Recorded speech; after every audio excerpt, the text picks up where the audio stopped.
예수 그리스도의 사도 베드로는 본도, 갈라디아, 갑바도기아, 아시아와 비두냐에 흩어진 나그네, 곧 하나님 아버지의 미리 아심을 따라 성령의 거룩하게 하심으로 순종함과 예수 그리스도의 핏부림을 얻기 위하여 택하심을 받은 자들에게 편지하노니 은혜와 평강이 너희에게 더욱 많을지어다. 세상을 향한 정체성. 그리스도인들은 복합적인 정체성, 즉 이중적인 정체성을 가지고 살아갑니다.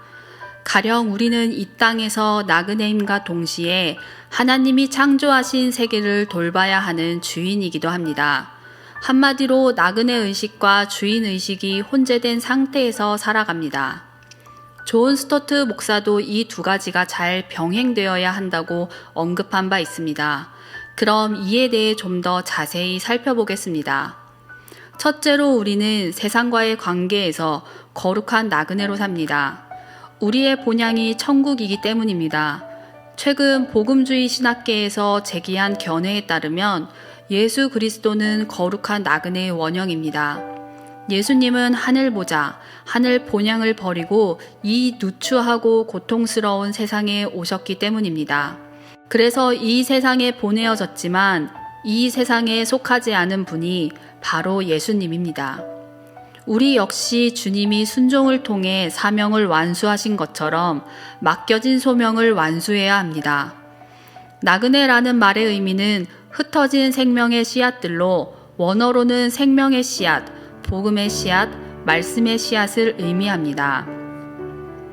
우리는 나그네로서 가는 곳마다 거룩한 생명의 씨앗을 심는 사람들입니다. 그래서 이 씨앗을 파종하는 곳마다 생명의 역사가 나타납니다. 나라, 도시, 마을, 일터, 어디든 상관없습니다. 또한 공장, 사무실, 교실, 가정, 어디든 가릴 것 없습니다. 이 거룩한 종자들이 들어가면 독특한 생명 현상이 나타납니다. 그리스도인 사업가는 재정적으로 투명합니다. 그리스도인 남편은 한 아내에게만 헌신합니다. 그리스도인 학생들은 진리와 학문을 쌓는 데 정진합니다. 이 세상 어디서든 거룩한 나그네로 중심을 잡고 삽니다.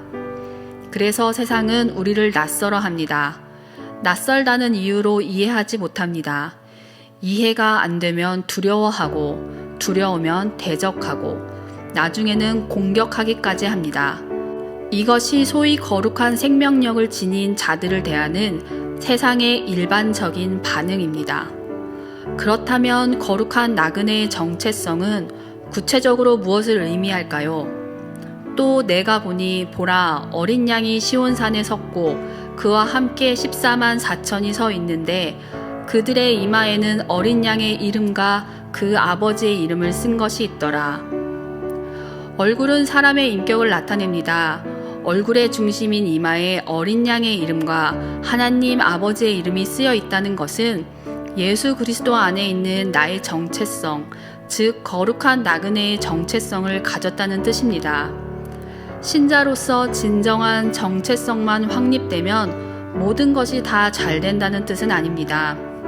정체성을 지키고자 노력한다고 해서 반드시 원하는 열매를 보상으로 받는 것은 아닙니다. 그래도 정체성만은 우리가 지켜나가야 합니다. 하나님 안에서의 정체성. 신자는 세상을 향해서 자기 정체성을 가지고 살지만 동시에 하나님과의 관계에서도 정체성을 가지고 삽니다. 이에 대해 다음 구절은 세 부분으로 설명해 줍니다. 곧 하나님 아버지의 미리 아심을 따라 성령이 거룩하게 하심으로 순종함과 예수 그리스도의 핏부림을 얻기 위하여 택하심을 받은 자들에게 편지하노니 은혜와 평강이 너희에게 더욱 많을지어다. 베드로는 이 말씀을 통해 삼위일체 하나님의 입장에서 우리의 정체성을 표현합니다. 다만 순서를 조금 바꿔 말하고 있는 것입니다. 첫째는 아버지 하나님의 미리 아심을 따라 라는 말씀에서처럼 우리는 하나님의 미리 아심을 받은 존재, 다시 말해 선택을 받은 존재입니다. 우리가 원래 적합한 사람이었기에 발탁되었다는 것이 아니라 최상이 되게 하기 위한 목적으로 뽑으셨다는 의미입니다. 둘째는 성령의 거룩하게 하심을 입은 사람들입니다. 쉽게 말하면 거룩한 목적을 위하여 따로 떼어놓다라는 의미입니다. 마지막으로 우리는 성자의 핏부림을 받은 사람들입니다. 당시 죽은 동물의 피 또는 죽은 자의 피를 내 몸에 뿌린다는 것은 부끄럽고 수치스러운 일이었습니다. 따라서 예수님의 피를 내 몸에 뿌린다는 것은 그만큼 낮아지고 겸손해졌다는 뜻입니다. 거룩한 핏부림을 받은 사람이라면 누구도 예외 없이 겸손한 사람이 됩니다. 하나님께서 우리를 어떻게 보시느냐가 세상의 평판과 평가보다 중요하다는 사실을 명심하십시오. 또한 세상에서 우리의 조건은 형편없지만 하나님과 함께하는 이상 우리의 존재는 소중하다는 사실을 믿어야 합니다. 이유 여하를 막론하고 지금 내 삶의 거룩한 나그네로서의 정체성과 삼위일체 하나님 안에서 주어진 정체성이 아무런 영향도 미치지 못한다면 뭔가 잘못된 것입니다. 구원받은 사람은 반드시 거룩한 나그네로 살게 되어 있습니다. 잠시 동안 정체성을 놓칠 수는 있지만 계속해서 정체성 없이 살 수는 없습니다. 하나님의 거룩한 나그네로서 초점 없는 삶을 정리하고 시대 앞에 아름답게 쓰임받길 바랍니다.